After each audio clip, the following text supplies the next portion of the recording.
siap oleh-oleh dari budayawan kita yang kita tunggu-tunggu.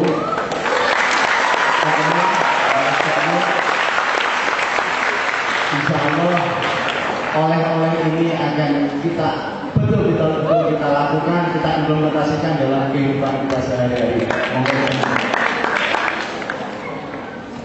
Bismillahirrahmanirrahim. Assalamualaikum warahmatullahi wabarakatuh. Hal pertama saya kira UIN menurut saya harus mulai berpikir untuk menentukan idiom-idiom dasar yang dipakai sehari-hari. So kalau misalnya ada perubahan dari kata pelajar menjadi siswa menjadi peserta didik terus murid, itu semua mengajarkan filosofi kependidikan kita. Kalau siswa sejarahnya sejarah Sanskerta dan Jawa kuno, guru itu sejarahnya kerohanian Buddha dan Hindu. Murid dari kata aroda, yuridu, muridan. Murid adalah orang yang berkehendak mencari ilmu. Nah, murid tidak bisa dikotomikan sama guru. Kalau murid harus dicarikan istilah lain. Gurunya apa jenenge? Menurut saya UIN perlu merintis kepastian filosofi keislaman yang melahirkan idiom-idiom yang dirintis dari sini, yang nanti semua akan berpengaruh, gitu loh. Nah, saya mahasiswa ini bukan hanya salah, ini agak menyakiti Tuhan. Mahasiswa cara kuwi apa? Kok orang siswa terus lek wis rada dhuwur meneh terus dadi mahal. Itu kan mungkin sampeyan malaikat bingung jadi malaikat itu kalau beredar ambil lewat kampus itu depan-depan. Belum mahal-mahal ini. Dan kenapa itu tidak dirombak? Kan tidak ada laporannya Pak dari dinas dari depan, tidak ada aturannya. Kenapa kita tidak bikin sendiri? Dan setelah itu baru tak jadi dosen apa? Nah, ustadz itu panggilan umum sebenarnya, mas atau om atau kak kalau ustadz. Kalau untuk urusan kependidikan dan transformasi ilmu, saya kira perlu kita cari kata yang lain. Kalau dari murid ada murad misalnya, dia yang ada bahasa Arab, monggo. Tapi saya tidak ikut menentukan monggo. Ini menurut saya perlu. Jadi setiap hari Anda itu berjalan dengan kesadaran dan jati diri Anda yang Anda temukan lewat istilah-istilah yang dipakai setiap hari. Kalau enggak jelas dalam berpikirnya, gitu ya. Nah, tahap kedua nanti baru diperluas. Ini kok istilah-istilah Islam di ada yang berasuk gak karu-karuan. Bagaimana Islam dijalankan di Indonesia? Bagaimana mungkin manusia bisa berlaku di Indonesia? Tandanya manusia itu dia diberi akal oleh Allah. Kalau Anda agak detail, akal itu tidak sama dengan otak. Kambing juga punya otak, ayam juga punya otak, sama dengan kita. Tapi otak saja tidak cukup untuk bisa berpikir. Maka urusan hanya manusia lah yang oleh Allah diberi akses terhadap software, terhadap dunia rohani. Maka akal yang disebut berakal dengan pekerjaan berpikir itu sesungguhnya adalah hardware otak mendapat gelombang elektromagnetik hidayah Allah setiap saat. Jadi tanpa Allah memberikan hidayah itu Anda tidak bisa berpikir. Kan mayyadillah fala mudilla lahu wa may yudlil fala hadiya. Anda punya negara dengan presiden dan menteri kayak gini itu Anda sedang disesatkan oleh Allah Subhanahu wa taala. Wa may yudlil fala hadiya. Jadi kalau ada capres baru itu dia adalah akselerasi lebih lanjut dari penyesatan Allah kepada masyarakat.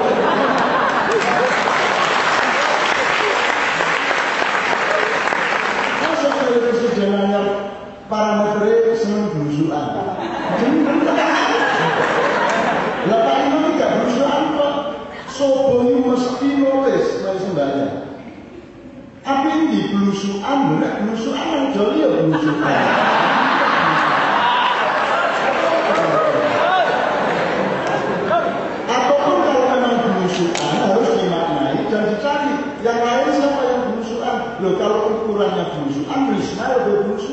lebih cocok Risma jadi presiden Indonesia daripada saya. Apalagi Risma Jawa asli. Kalau yang lain ada campur, ada yang namanya Oi Tionghoa. Anda nggak ngerti siapa dia. Nah, wes nggak usah tak ngomong dari situ, bisa ngerti. Jadi mbak menurut saya misalnya kata akal itu kan that's why human become human, karena ada faktor akal. Mas Agus nih, nah kalau akal kan hidup manusia. Ini jailun fil ardi khalifah, itu substansi utamanya adalah dikasih akal. Nah saiki kalau ada kata terus dia menjadi masdar, dia menjadi fi'il amr, dia menjadi fi'il mudhari dan sebagainya. Sekarang saya tanya, fi'ilnya akal itu apa? Dalam bahasa Arab? Yakil. Okay. In Indonesian language, what? Kata akal yang ada dalam kata kerja di Indonesia itu apa? Ngakali. Bagaimana itu Anda tersinggung sama Anda? Itu maskotnya manusia akal itu begitu sampai di Indonesia langsung dimanipulasi dibalik artinya. Kata mengakal itu sesungguhnya adalah kata yang paling mulia yang memungkinkan Anda punya daya tembus. Min akal samawati wal ardh. Puncak akal adalah sultan. La tanfuhuna ila sultan. Lalu akal di sini dibalik menjadi ngakali, mencurangi, ngempongi, ngapusi, kan gitu. Ini gimana nih? Kan tidak ada fakta MUI.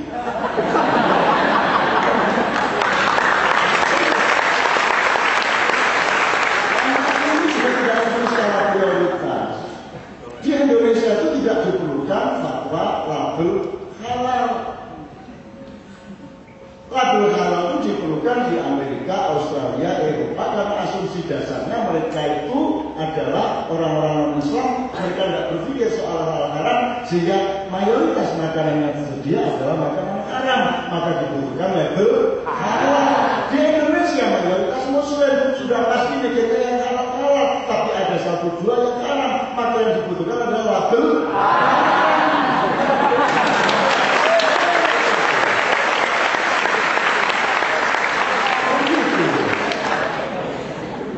Jadi kita ini butuh label halal. Misalnya ada kata ngawet haram, ya, saya punya banyak poin. Saya kira saya mau mengingatkan waktu saya. Jadi yang pertama saya menganjurkan supaya ada pembenahan epistemologis, terutama dari istilah-istilah Islam. Saya itu bahkan tanya sama kakak saya, karena kakak saya orang awam di sini, beliau juga kenal baik Pak Iman juga. Kakak saya sekarang bertugas menjadi satu dari 9 Dewan Bahasa Arab Dunia, sehingga harus beriak terus.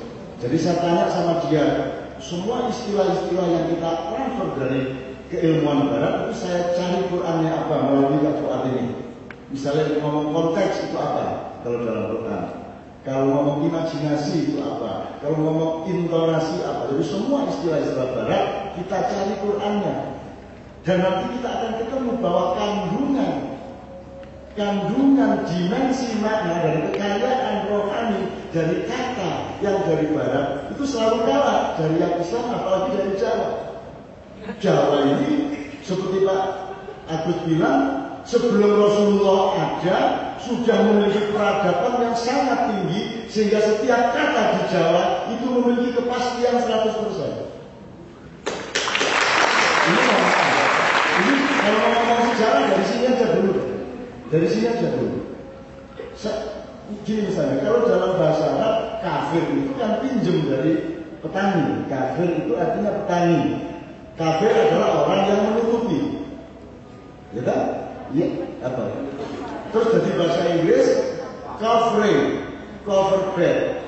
Kasur ditutupi dengan kain. Ya. Kafir itu bahasa berabad-abad di Timur Tengah itu artinya petani, orang yang menutupi tanah dengan tanaman. Akhirnya begitu Islam datang, dipinjam istilah menutupi ini menjadi bagian dari idiom-idiom akidah. Jadi akhirnya orang yang menutupi kebenaran Allah disebut kafir. Jadi kalau dituduh kafir, tenang aja. Mana saya tani?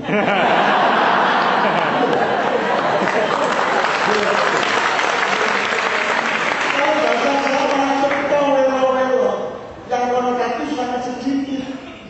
Jadi kalau Anda mau bahasa Jawa, misalnya ya, ini untuk baca sejarah berangkat dari situ aja deh. Mumpung Anda orang Jawa kebanyakan. Berangkat dari situ. Bahasa Inggris enggak, itu bahasa yang baru, ada ciri, ada muncul. Bahasa Indonesia itu sudah hitam. Bahasa Indonesia gak bisa kok dibanding Jawa. Gak usah Jawa-Jawa, harus Jawa Timur terus gak bisa ditanding oleh bahasa apapun. Jadi, ini mohon maaf ya. Pokoknya nek pesing mesti oleh. Bahasa Inggris pesing. Bahasa Arab dalam bahasa Arab bau tidak enak apa? Mana? Tidak jelas kan? Tidak jelas. Di Jawa bilang macam nek wedek perenus mesti betul. Nek apa mesti lambimu gak kok mbak. Bus, bajin perenus bajin.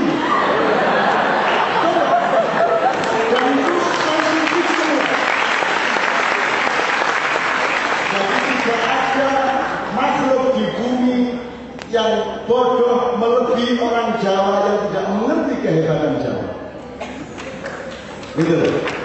Terus bangga untuk jadi pengikut orang Barat atau jadi orang Arab. Lu kok Barat itu ilmunya ketahuan. Kulitnya keputihan. Awalnya kebubur. Kedua, karena Allah. Sedihnya itu kulit ojo keputihan, ojo irengen. Sedihnya itu satu dirimu yang kantong yang tampak yang wajar. Terus malah itu arah di pote-pote. Ya apa sih kamu? Indah itu yang harus satu.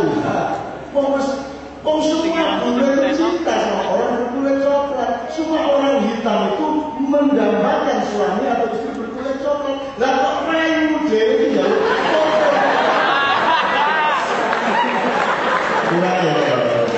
Maaf ya, saya ingin menunjukkan Anda harus belajar sejarah kalau mau jati diri. Jadi sekarang gini, kita nggak usah merasani situasi pendidikan nasional terlalu luas gini aja. Yang penting pulang dari sini Anda tahu persis apa jati diri Anda itu. Terus Anda harus berjalan kemana itu sudah cukup. Nah, hafal Quran itu bagian dari perjalanan jati diri atau bukan? Ini kita jadi bersama-sama. Jadi kita perjelas dulu itu. Jadi saya kembalikan ke soal istilah Pak. Syukur dari sini ada lahir pembenahan istilah-istilah Islam di dalam kebudayaan Indonesia. Coba berapa banyak yang salah di Indonesia dari Islam, dari kata Islam di bahasa Indonesia kan dari salah kata. Terus sekarang baca surat Al-Alaq yang tidak ekstrim. Iqra warok bukal akram. Situ kan diterjemahkan Allah yang maha penuh kasih sayang. Mana akram? Anda baca itu di Samsung atau di iPhone ya baca. Jadi kalau kita ngomong pendidikan ya gini, jadi ini bisanya cuma pakai izin Jawa. Pokoknya loh, nek Iqra itu kudu bismi Rabbi. Nek Iqra gak bismi Rabbi, terus gak tau binti nopo. Kalau bismi Rabbi satu, Anda dibimbing Allah. Nomor dua, Anda dilindungi Allah kalau salah. Nomor tiga, Anda dibukakan pintu ilmu yang lain belum tentu dibukakan karena kamu bismi Rabbi. Tidak Iqra kok.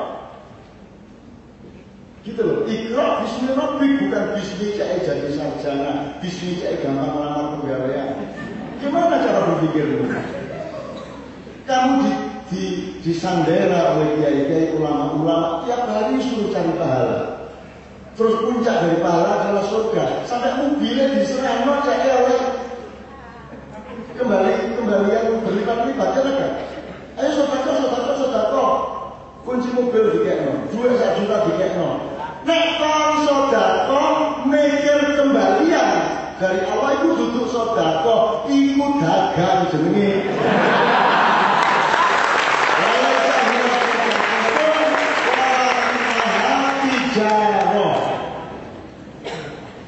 Iku duduk sedekah itu ngekei titik. Wes butuh. Bahwa ngekei engkau ternyata 3 hari kemudian oleh akeh, itu urusan vertikal, urusan Allah, bukan niatmu. Begitu kau niat, gak sedekah. Dagang sebenarnya, berarti. Nah, surga itu Anda ditipu dengan info-info mengenai surga. Saya tanya, fokusmu sebagai orang Islam itu surga atau Allah? Benar. Maksud saya, kalau Anda fokus sama Allah, karena masih peduli surga atau neraka. Apa begitu? Apa Allah itu tidak maha besar, tidak maha memenuhi diri kita sehingga Anda masih sempat mikir surga atau neraka? Katanya Allah maha besar, Allah maha lebih besar. Allah laisa only kabir, walaisa only kabir, walakin Allah akbar, more than kabir. Wah, itu yang hambatan kenapa?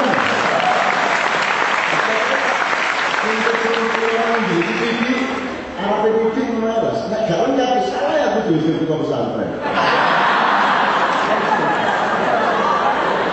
Salah ya itu melarang nyanyi, melarang gambus, melarang apa, tapi orang gambus dipilih ini. Persis seperti yang beliau ngomong itu saya tulis di sebuah buku. Anggu Anditnis Kaki Sang Kiai ya. Saya nulis sekitar 30 tahun yang lalu dan ngono. Jadi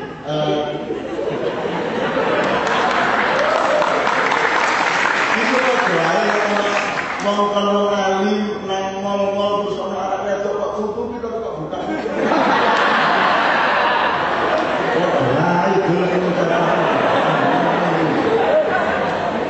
justru yang diterapkan itu begitu ada wanita cantik menonjol. Anda punya beberapa pilihan, datang ke dia, Rabbana mahallah.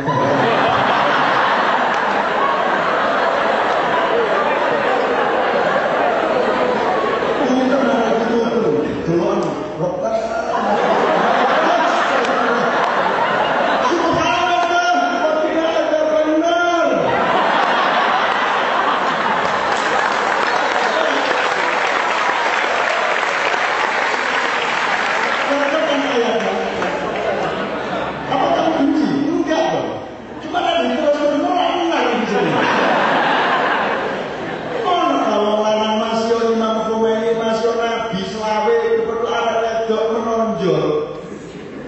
Nisor bempere karo samune. Terus gak seneng ono kata. Ono Pak. Penganan alimo kaya apa terus ketemu arek wedok. Sing kaya ngono iku terus gak seneng ngono. Benci aku. Nek sampe ono kiai wis liwat batel.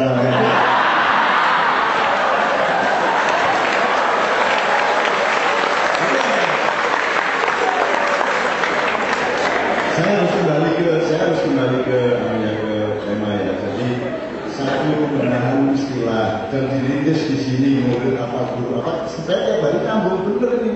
Karena tadi kan mengatakan pendidikan cuma tergantung dua orang, guru dan murid. Kalau dipakai sekarang, kalau dipakai murid jangan dipakai guru. Kita cari. Oke kalau ustaz nggak apa-apa. Tapi kalau kita cari yang ada filosofinya, gitu. Karena mau Quran sah. Mas Yo jadi harus lihat mau Quran apal itu sudah melebihi saya kan.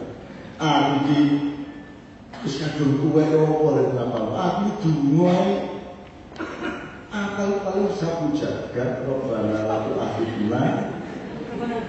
Gak apal nih. Dan apa ada perlawanan mau aku apal. Kok sih gak biar gak tau ngerasa muridku. Aku nek ndonga ya langsung uripku atiku ya iku sing orisinal. Lah kok aku ndonga mengucapkan kalimat kok sing gak kau ngalami penderitaan kaya aku. Mau dia usul ustaz, tapi umroh bijak manasik, wong nek nyate mubeng Ka'bah yo kok nganggo latihan lho. Si goblok e wong Indonesia. Latihan juga, ya. Umroh latihan, kaji latihan itu mergo kamu didramatisir karena bagi travel itu profesi, bagi ustaz itu profesi. Lah rono polosan berarti apa-apa terus penggaweane ustaz apa? Wong umroh iki jane cukup robana aku di dunia hasanah tok cukup. Cukup wis mari ngono berkudu wis gak masalah. Wah tapi nek ustaz wis kadung dikai honor karo biaya gratis rono mosok gak apa-apa wong dipurno donga wandel itu mate kan ya. Rono Mekah saking tegange karo bukune ustaz iki sampe Gusti Allah lali dhewe. Mungkin konsentrasi nang Allahumma. Gusti Allah gawe itu lho. Mergo karo juga otomatis yo ora iso wong sakit nganggo tali. Gitu. Nah di situ kamu nggak punya jati diri. Jati diri itu kayak orang Madura berani maturan masalah itu pada jati diri. Kendel mesti ngene Gusti Allah wani jaga. Boleh berarti aja kalau ini ya jauh dari dulu nih. Oke, langsung saya apa poin ini Bismillah. Oke, saya ingin menjunjung dulu anak-anakku yang hafal Quran. Itu bagi saya luar biasa. Kalau agak mampu saya ingin mengatakan Indonesia ini sedang berada pada persilangan di mana akan terjadi banyak kematian. Jawa Timur kematiannya tidak hanya kematian pikiran, tidak hanya kematian mental, tidak hanya kematian rohani, mungkin juga kematian fisik. Mungkin akan ada darah yang menciprat dan berjajar-jajar. Mungkin ada kematian-kematian yang kelihatan mata. Tapi seluruh Indonesia sedang mengalami kematian-kematian yang luar biasa. Kematian hakikat negara, kematian hakikat demokrasi, yaitu kehancuran konstitusi, yaitu kecurangan-kecurangan orang yang mewakili Anda untuk menciptakan hukum yang tidak menguntungkan rakyat tapi menguntungkan mereka sendiri. Itu semua adalah bentuk kematian-kematian. Tapi awal itu kapan dia bikin kematian, dia pasti pas saat yang sama dia menciptakan kelahiran. Jadi sekarang ini Anda tinggal pilih mau ikut proses yang akan mati, entah mati jasadnya, entah mati pikirannya, entah mati sejarahnya. Apakah Anda menjadi orang yang mendaftar di dalam rombongan yang sedang dilahirkan oleh Allah? Ya berbulu nabi di ilahi Allah. Nah, saya kesini nih Pak Imam. Aku dulu arah ini, ini sih ada di Indonesia. Ini lahir ini.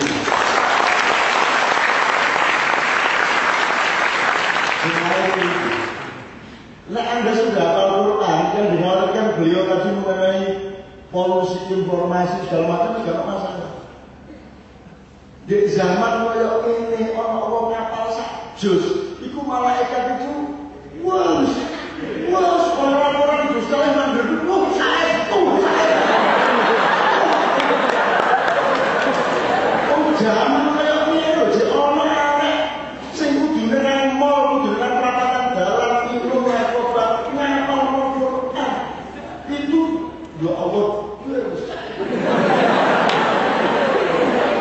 itu pahalanya melebihi sholat 100 tahun. Jadi kan nggak usah sholat.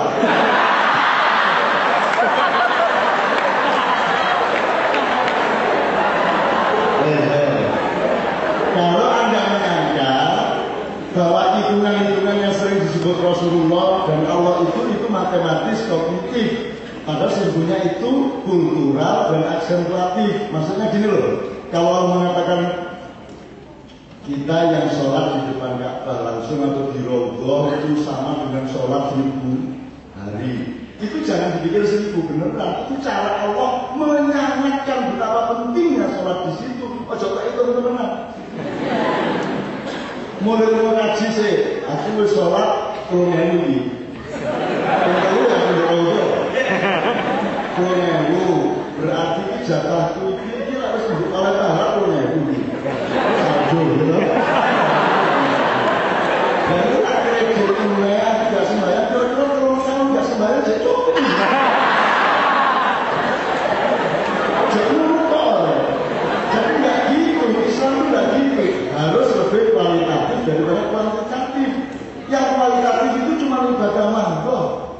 sholat 4 rakaat titik, 2 rakaat titik, 3 rakaat titik, gitu ya. Tapi kalau yang sifatnya mu'amalah seperti itu, watak-watak, nilai-nilai jati diri itu lebih ke kualitatif. Waktu saya bisa habis ini kalau saya potong. Jadi pokoknya antum hafidhun hafidhatul Quran, Anda adalah orang-orang yang mudah-mudahan oleh Allah sudah dikasih tali dari langit ke ubun-ubunmu, dan engkau sudah dipasang di tempat-tempat yang bertebaran di seluruh negeri ini menjadi pemimpin masa depan. Amin ya Rabbal. Kasihkan, muga-muga arek-arek iki Pak, sampean wis tobat ta, sampean masalah apa-apa kayak ayo sepuro jos iso gratis wis. Tak ada, betul dia. Tapi saya kira harus insaf. Upama ternyata keluarga ke Al-Quran, ojo khawatir. Mereka bukan sumber rezekinya universitas ini Allah. Begitu, ayo kalau Al-Quran siapa yang senang? Siapa yang senang kalau manusia menghafal Quran? Siapa yang nomor satu senang? Allah. Orang kok apal puisiku. Tak boleh petik kan? Gimana ya? Betul. Makanya tadi ngomong surga dan Allah tadi, kamu tuh tidak usah cari surga, Gini aja, Pak Imam punya kebun mangga atau kebun salak.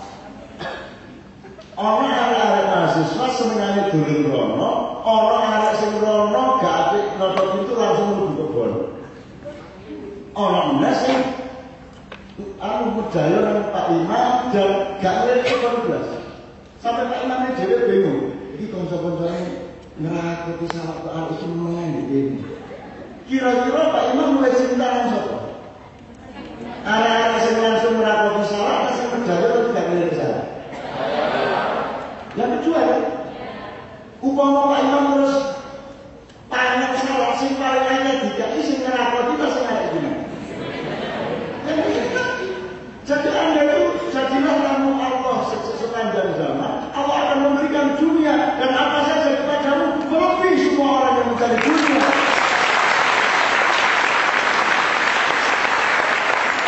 Ya, kita lagi mimpi suarga. Begitu nanti kamu sampai surga, Allah tidak ada. Bingung dia orang. Terus Allah ngomong dari Tuhan salah itu nggak boleh ya gue.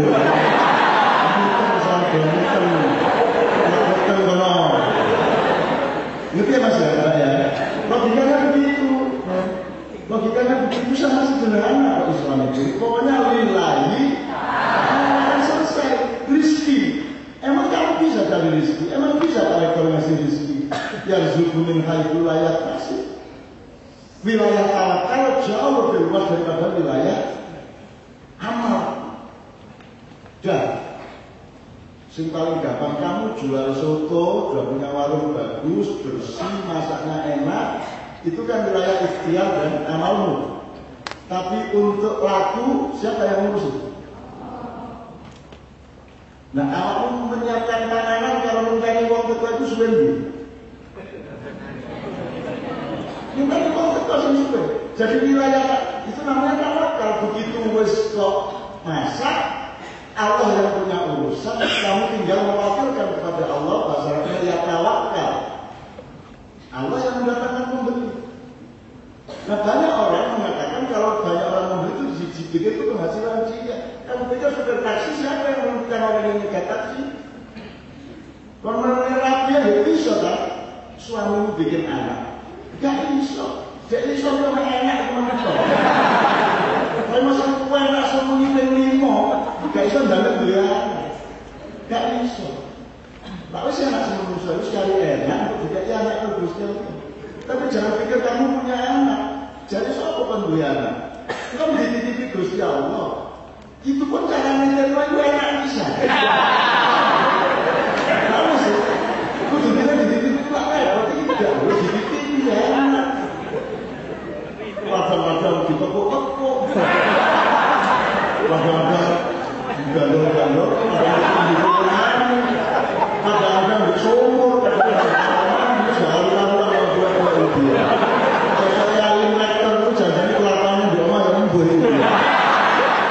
Cek motor kok. Oke, teman sekalian. Sekarang saya kasih poin-poin saya yang sudah saya catat supaya saya tidak berkepanjangan menjelaskan.